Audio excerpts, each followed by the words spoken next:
अस्सलामुअलैकुम।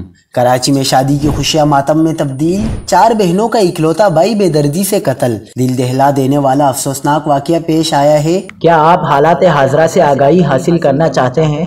खबर के पीछे छुपे असल हकाइक जानना चाहते हैं? तो अभी सब्सक्राइब कीजिए दिलमिल पाकिस्तान को और साथ ही घंटी के निशान पर क्लिक कर दें।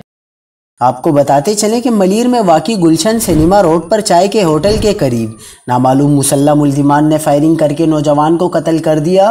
मकतूल उसामा 4 बहनों का एक भाई था और उसकी 3 जून को लाहौर में शादी तय थी। मकतूल नौजवान की शनाख्त 25 साला उसामा हुसैन वल्द शहजाद हुसैन के नाम से की गई, जो होटल और दुकानों में मसाले सप्लाई करने का काम करता था। मकतूल नौजवान को जिस्म के मुख्तलिफ हिस्सों पर 7 गोलियां लगी हैं।